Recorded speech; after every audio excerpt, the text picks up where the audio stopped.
안녕하세요. 책 읽는 쭈TV입니다. 오늘 소개할 책은 데일 카네기 자기관리론입니다. 지은이는 데일 카네기, 펴낸 곳은 현대지성출판사입니다.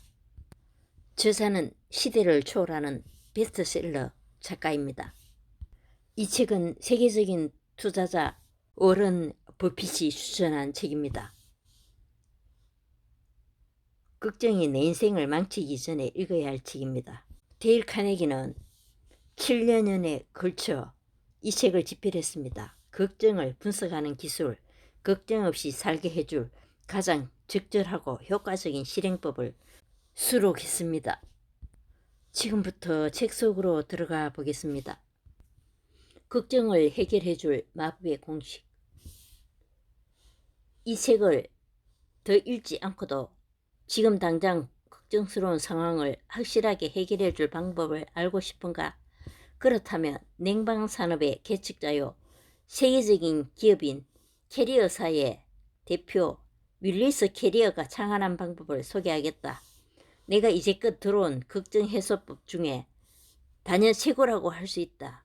나는 뉴욕 엔지니어스 클럽에서 그와 함께 점심을 먹으며 직접 이야기를 들었다. 젊을 때 저는 뉴욕의 버플로 포지 컴퍼니에서 일했습니다. 한 번은 미주리주 클리스틀에 위치한 피츠버그 플레이트 글라스 컴퍼니의 한 공장에 공기 정화 장치를 설치하는 업무가 주어졌지요. 자산 가치가 몇백만 달러에 달하는 공장이었습니다. 우리가 설치하려는 장치는 공기의 불순물을 제거해서 연소 중 엔진의 손상을 막아주는 곳인데 당시로서는 새로운 기법이었습니다. 전에 딱 한 번 완전히 다른 환경에서 시도해 봤을 뿐이지요. 그런데 막상 일을 하다 보니 예기치 못한 문제들이 튀어나왔습니다. 장치가 그럭저럭 작동은 했지만 우리가 보장했던 수준에는 미치지 못했던 것입니다. 저는 마치 머리를 두들겨 맞은 것처럼 충격을 받았습니다. 속이 뒤집어지는 느낌이었고 한동안 잠도 제대로 못 잤지요. 하지만 상식적으로 따져보면 걱정은 문제 해결에 아무런 도움을 주지 못했습니다. 그래서 걱정을 멈추고 문제를 해결할 방법을 찾아보았습니다. 놀랍게도 효과가 있었어요. 이후로 저는 30년 넘게 그 방법을 애용하고 있습니다. 총 3단계로 이루어졌는데 아주 간단해서 누구라도 실천할 수 있지요. 1단계, 두려움 없는 있는 그대로 현 상황을 분석하고 이번 실패가 나올 수 있는 최악의 결과를 생각해 보았습니다. 제가 감옥에 갈 일도 아니었고 저를 죽이겠다고 협박할 사람도 없었어요. 다만 직장을 잃을 수는 있습니다. 고용주가 장비를 철거해야 하고 이미 투자한 2만 달러를 날려버릴 가능성도 있었지요. 2단계, 일어날 수 있는 최악의 상황을 가정해 본 후 어쩔 수 없다면 받아들이기로 했습니다. 저는 이렇게 되뇌었습니다. 이번 실패는 내 경력에 흠집을 낼 거야. 일자리를 잃을 수도 있어. 하지만 다른 일을 구할 수 있잖아. 물론 조건은 지금보다 나빠질 수 있겠지만 고용주 입장에서도 새로운 기술을 실험했다고 치고 2만 달러의 손실은 감수할 수 있을 거야. 어차피 실험이었으니 연금비로 충당할 수 있겠지. 일어날 수 있는 최악의 상황을 예상하고 어쩔 수 없다면 받아들이기로 결단하자 정말 놀라운 일이 일어났습니다. 순식간에 마음이 편해지면서 한동안 경험하지 못했던 평화가 찾아왔습니다. 3단계, 그때부터 이미 마음속으로 받아들인 최악의 상황을 개선해보고 침착하게 시간과 노력을 기울였습니다. 어떻게 하면 2만 달러에 달하는 손실을 줄일 수 있을지 고민했고 몇 번의 실험을 거쳐 장비에 5천 달러를 더 투자하면 문제를 해결할 수 있다는 사실을 발견했습니다. 그렇게 우리는 2만 달러를 1년 대신 1만 5천 달러를 벌었습니다. 계속 걱정이나 하고 있었다면 거둘 수 없었던 수익입니다. 걱정의 나쁜 속성은 집중력을 파괴한다는 것입니다. 걱정을 하면 마음이 오만 곳을 헤매고 다니느라 결단력을 잃어버리고 맙니다. 하지만 억지로라도 최악에 직면하고 마음속으로 받아들이면 막연한 상상은 사라지기 시작했고 문제에 집중하는 기반이 생깁니다. 비록 오래전에 일어났던 일이지만 효과가 참 좋아서 이후로도 줄곧 그 방법을 사용하고 있습니다. 이제는 삶에서 극경을 찾아보기 힘듭니다. 심리학적으로 보았을 때 윌리스 캐리어가 사용한 마법의 공식이 그토록 타건하고 실용적인 이유는 무엇일까? 걱정이 짙은 안개처럼 우리 눈을 가려 아무것도 보지 못하게 만드는 상황에서 우리를 끄집어내기 때문이다. 그가 쓴 방법은 대지를 단단히 딛고 서게 하며 자신이 처한 상황을 직시하게 만든다. 상황과 기반을 모른다며 제대로 생각하는 일은 불가능하지 않겠는가?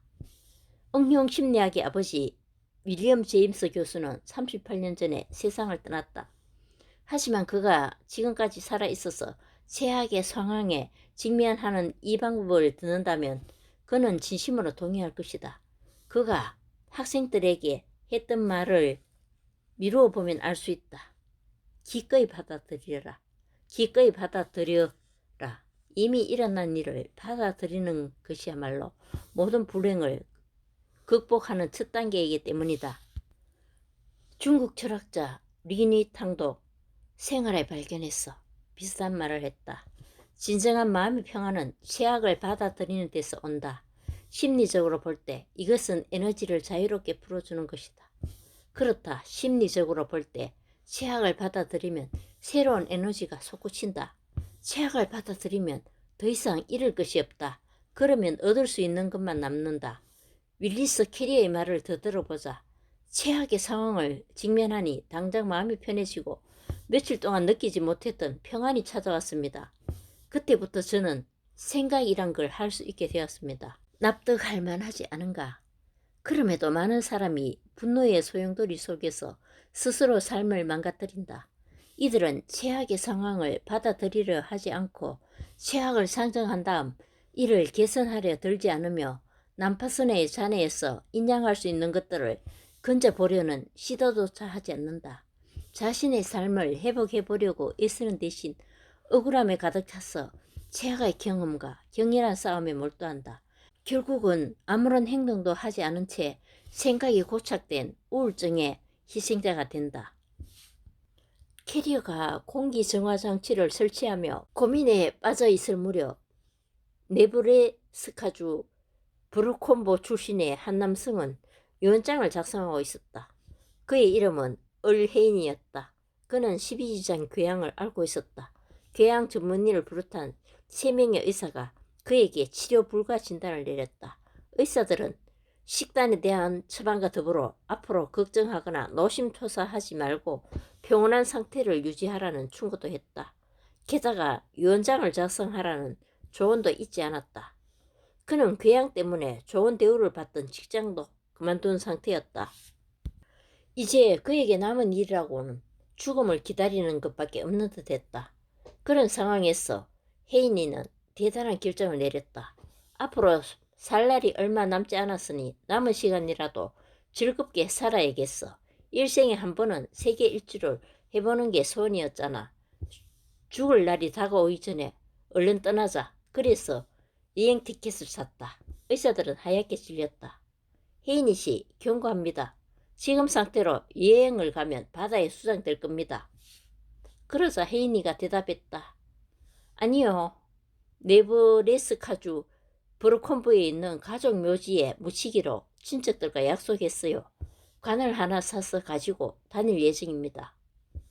헤이니는 선박회사와 협의하여 자신이 사망할 경우 시체를 냉동고에 보관해 고향까지 운반해 주겠다는 약속을 얻어냈다. 그는 페르시아 시인 오마르의 시구를 마음에 대니며 여행을 떠났다.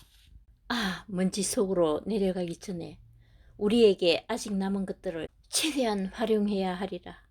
먼지에서 먼지로 돌아가 먼지 속에 눕기 전에 술도 없고 노래도 없고 가수도 없고 끝도 없는 곳에서.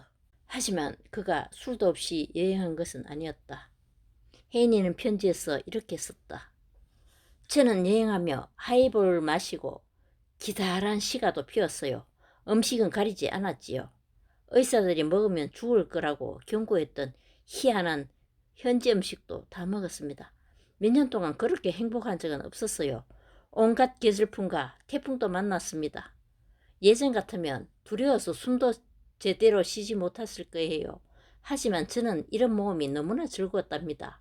배에서 게임을 하고 노래도 부르고 친구를 사귀며 밤을 새우다시피 했지요. 중국과 인도에 도착했을 때 그곳 사람들의 굶주림과 가난에 비하면 저의 걱정과 문제는 천국 같은 것이었음을 깨달았습니다. 바보 같은 걱정을 그만두니 건강도 좋았습니다. 미국으로 돌아왔을 때는 체중이 40kg이나 늘어 있었어요. 궤양에 걸린 것도 잊을 정도였지요. 그 어느 때보다 건강하다는 기분이 들었습니다. 당장 장의사에게 간을 되팔았고 다시 일에 복귀했습니다. 그 후로는 한 번도 아파 본 적이 없습니다. 이런 일을 겪었을 때 혜인이는 윌리스 캐리어라는 사람은 물론 캐리어가 걱정을 다루었던 방법에 대해서 듣지 못했다. 얼마 전 만났을 때 그가 이렇게 말했다. 이제는 제가 무의식적으로 똑같은 원리를 이용했다는 생각이 듭니다. 저는 일어날 수 있는 최악의 결과를 받아들였습니다. 제 경우 최악이란 죽음이었지요. 그리고 남아있는 삶을 최대한 즐기려고 노력하는 게 최악의 상황을 개선하는 것이었습니다. 배를 탄 다음에도 계속 걱정만 하고 있었더라면 아마도 간 속에 들어누워 고향에 돌아왔을 겁니다. 하지만 마음을 편히 먹고 다 잊어버렸습니다. 마음이 평안해지자 몸에서 새로운 에너지가 솟아났고 덕분에 저는 살 수 있었습니다. 걱정하는 문제가 있다면 다음에 3단계를 통해 윌리스 K 리거가 고안해낸 마법의 공식을 적용해보라. 걱정에 대해 알아야 할 기본 지식 1. 일어날 수 있는 최악의 상황이 무엇인지 자문하라. 2. 어쩔 수 없는 일이라면 받아들일 준비를 하라. 3. 침착하게 최악의 상황을 개선하기 위해 노력하라. 마음속에서 걱정을 몰아내는 법. 몇 년 전 메디언 더글러스가 수업 시간에 들려준 이야기는 결코 잊지 못할 것 같다.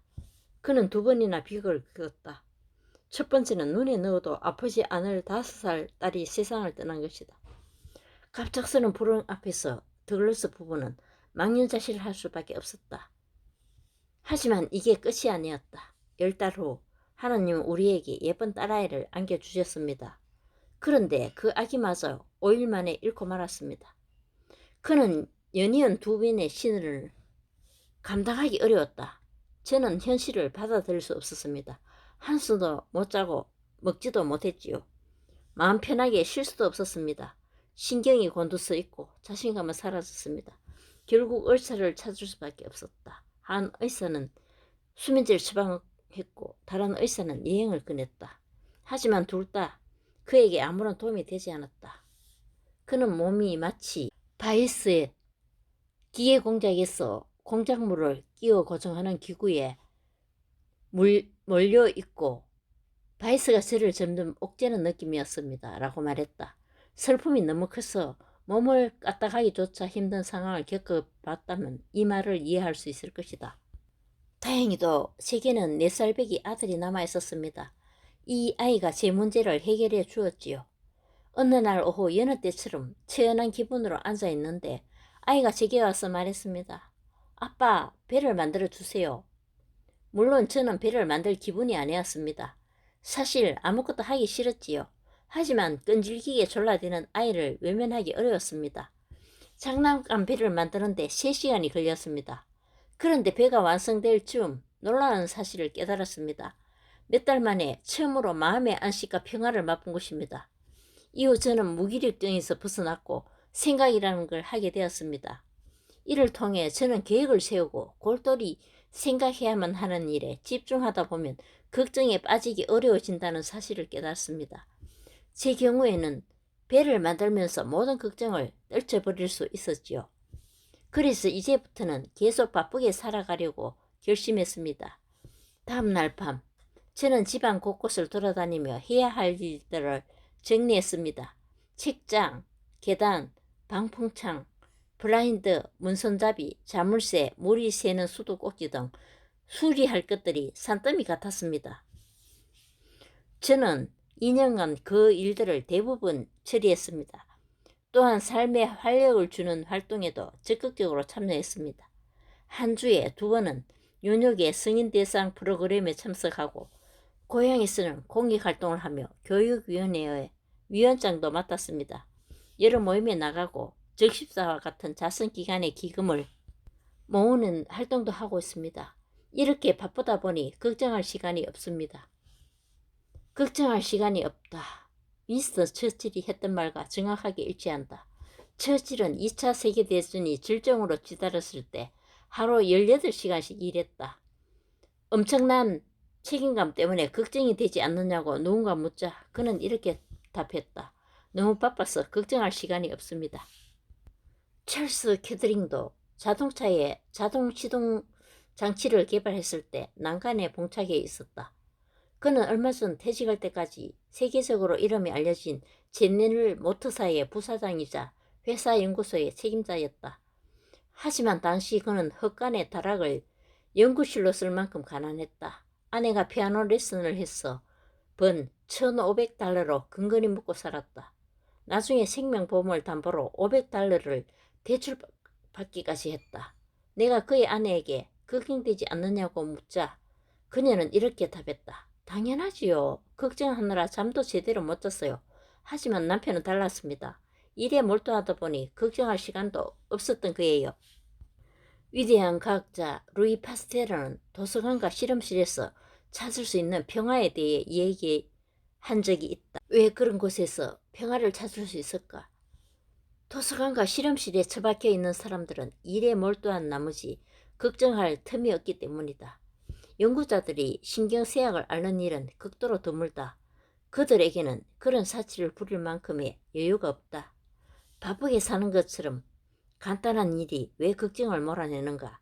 심리학에 밝혀낸 근본 법칙 하나가 있다. 아무리 비상한 인간이라도 정해진 시간에 하나 이상을 생각할 수 없다는 것이다. 믿기 어려운가? 그렇다면 한 가지 실험을 해보자. 지금 상태에서 몸을 뒤로 편안하게 젖히고 눈을 감은 후 자유의 여신상과 내일의 계획을 동시에 생각하라. 하나씩 차례로 집중할 수는 있지만 동시에 둘 다 집중할 수는 없을 것이다. 감정의 영역에도 똑같은 법칙이 적용된다. 재밌는 일을 하면서 활력과 열정을 느낄 때 걱정으로 힘들어할 수는 없다. 하나의 감정은 다른 감정을 몰아내기 마련이다. 이 간단한 발견 덕분에 육군 정신과 의사들은 전쟁 중 기적을 만들어낼 수 있었다. 전쟁에 참상을 겪으며 정신신경증에 걸린 군인들이 후방으로 이송되면 구리관들은 이런 처방을 내렸다. 계속 바쁘게 움직여라. 환자들은 숨 돌릴 시간조차 없이 여러 활동을 해야 했다. 대부분 낚시, 사냥, 야구, 골프, 사진찍기, 정원 가꾸기, 댄스 등 5개 활동이었다. 바쁘게 움직이다 보니 이들은 끔찍한 경험을 반추할 틈이 없었다. 작업요법은 오늘날 정신과에서 사용하는 용어로 일을 마치 약처럼 처방하는 것이다. 벤자민 플랭클린이 살아있던 시절 필라델피아에 사는 퀘이커 교도들도 이 방법을 사용했다.